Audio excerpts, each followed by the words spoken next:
Some places get under your skin. Indonesia is one of them. 17,000 islands, each with its own story. Just when you think you know it, Indonesia surprises you. Volcanoes rumble, ancient temples hide in the jungle, and the air is thick with the scent of cloves. It's alive, unapologetic, and endlessly fascinating. The world says save for the future, but what if the future is now? Here your money stretches in ways that feel almost magical. It's not about being cheap, it's about being rich in experience. Rich in stories you'll tell forever. This isn't just a vacation, it's an education. I came here searching for something, maybe just a good meal or a new perspective. What I found was a country that rewards curiosity and patience. The real Indonesia isn't in luxury resorts, it's in Jakarta's alleys, Bali's villages, and laughter over noodles at a roadside stall. It asks you to slow down and just be. Imagine waking to the call to prayer, trading your commute for a scooter ride through rice paddies. This isn't a fantasy, it's reality for those who leap. A life where the budget is small, but the world is vast. Lived on the ground among the people in the heart of the archipelago. This is Indonesia, unvarnished, unforgettable. Are you ready to see what it's really like? Let's dive in. Let's talk numbers. $550 a month. In most places, that's a couple weeks' rent. Here, it's a key to a new life. It sounds impossible, but the math works if you're creative. Accommodation, food, transport, visa runs, and a little fun. It all fits if you live simply. Forget luxury. This is about connection, not insulation. Maybe $150 for a room, $200 for food, and $200 for everything else. It's tight, but it's freedom. Freedom from the 9 to 5, freedom to explore. Your wealth is measured in sunsets, not dollars. In new friends, not assets. The $550 isn't a limitation, it's a framework. It challenges you to find joy in a simple plate of nasi goreng, beauty in a bustling market. You learn what you truly need to be happy, and it's less than you think. The reward? A life of abundance, just a different kind. You wake up each day and choose your own adventure. It's a trade-off, but for many, it's worth it. This isn't deprivation, it's discovery. The budget forces you to engage, to be present, to live fully. You become part of the place, not just a visitor. Every rupiah spent is a lesson in value. And the biggest lesson? Happiness isn't expensive. It's found in the everyday moments. In Indonesia, you don't just survive, you thrive. If you're willing to try, the numbers add up to something priceless. That's the real story. Ready to make it work? Want to live here? Learn one word: cost. A coast is a simple boarding house, affordable, local, and everywhere. Forget hotels and Airbnbs. This is how millions of Indonesians live. It's not glamorous, a bed, a desk, maybe a wardrobe, sometimes a shared bathroom, but it's your space, your slice of the neighborhood. You find a cost by walking around, spotting hand-painted signs and asking locals. It's a process of connection. Talk to the warung owner, the fruit seller, the neighbors. You'll see rooms that are grim, some that are charming. The Ibu Coast, the coast mother, often becomes your surrogate family. My first coast in Yogyakarta cost $100 a month. Small, thin walls, but real. I'd sit on the balcony, drink sweet tea, watch kids play soccer below. I learned more in that month than a year in hotels. Coast life strips away the unnecessary and opens you up to more interactions, more understanding. You're not isolated, you're part of the community. You buy soap from the shop next door, say hello to neighbors, become a familiar face. It's the first step to putting down roots, even if just for a while. For $150, it's the best deal in town. You stop just visiting and start belonging.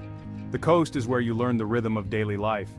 Morning calls to prayer, afternoon rain, evening chatter.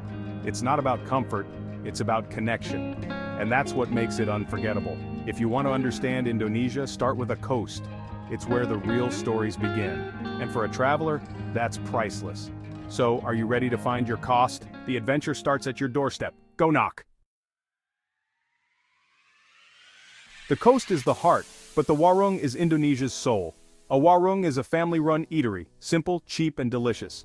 Everyone eats at warungs, students, workers, travelers. This is where your $200 food budget becomes a feast. Walk up, point at trays of food, and build your own plate. Nasi campur. Rice, rendang, tempeh, greens, egg and chili sauce, piled high for $1 or $2. Every warung has its specialty. Soto ayam, satay, gado-gado. You learn the landscape, find your favorite spots, and follow the crowds. If it's packed with locals, you're in the right place. Eating this way isn't just cheap, it's a cultural connection. Food is family, community, celebration. Sharing a meal at a warung, sweating in the humid air, is a shared experience. You learn dish names, a bit of language, and get a smile from the owner. You're not just a tourist, you're part of the daily ritual. The best meals aren't found in guidebooks. They're found at plastic tables under a tin roof. Eating at warungs saves money, but more importantly, it brings you closer to the heart of Indonesia.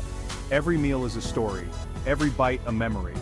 This is how you eat like royalty on a pauper's budget. And trust me, you'll never go hungry.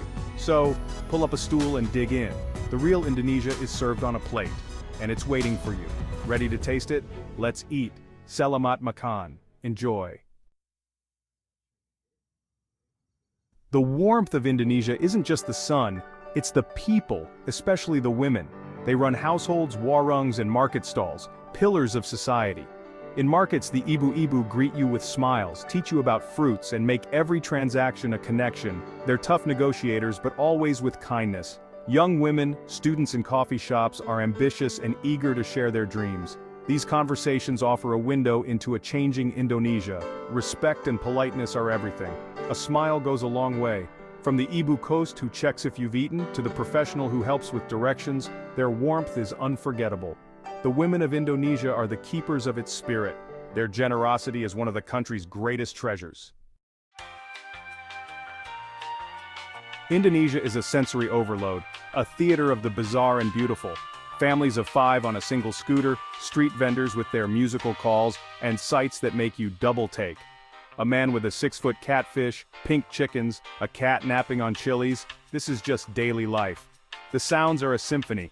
Motorcycles, bakso sellers, cake steamers, ice cream carts. You learn to embrace the strangeness, to stop questioning and just observe. These quirks make Indonesia endlessly compelling. Just when you think you've seen it all, something new surprises you. Here, the extraordinary is ordinary. And that's the magic. In the West, we're slaves to the clock. In Indonesia, time is rubber, jam karet. Appointments are flexible, buses leave when full, and patience is a virtue. At first, it's maddening. You tap your foot, check your watch. But look around. No one else is stressed. People chat, drink coffee, exist in the moment. You can fight it, or you can join them. Living on rubber time forces you to slow down, to be present. You build buffers into your day, bring a book, people watch. The world won't end if you're late. Some of the best things happen in the waiting, unexpected conversations, quiet observations. Embracing jam karet is liberation from the frantic pace of modern life. Efficiency isn't the only goal, sometimes the journey is the point. This philosophy seeps into your bones. You walk slower, linger over coffee, and see waiting as found time. It's one of the most valuable souvenirs you can take home, a new relationship with time itself. In Indonesia, you learn to let go, and in letting go, you find more. More peace, more presence, more life. That's the gift of jam karet. Are you ready to stretch your time? Try it, you might never go back. Living well in Indonesia is an art. Here's how to master it. Learn a little Bahasa Indonesia. Even a few words open doors and bring smiles. Use Gojek and Grab for cheap, reliable rides. For longer trips, trains are best. Buses are an adventure. Cash is king, especially at warungs. Keep small bills handy. Watch your visa, overstaying is expensive.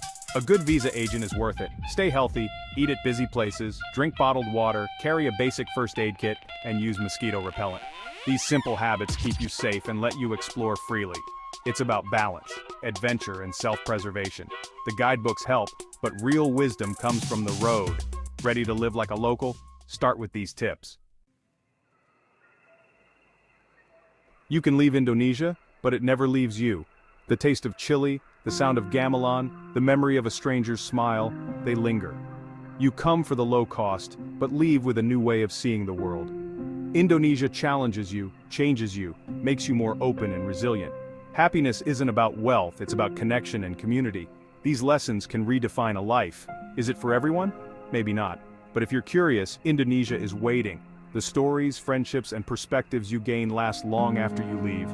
17,000 islands, 17,000 stories, yours will be unique. So go. Learn a few words, eat at a warung, get lost, let the country happen to you. Indonesia is a chapter you don't want to skip. Keep exploring, keep learning, keep connecting. The next adventure is just one flight away. There's always more to the story. See you on the road.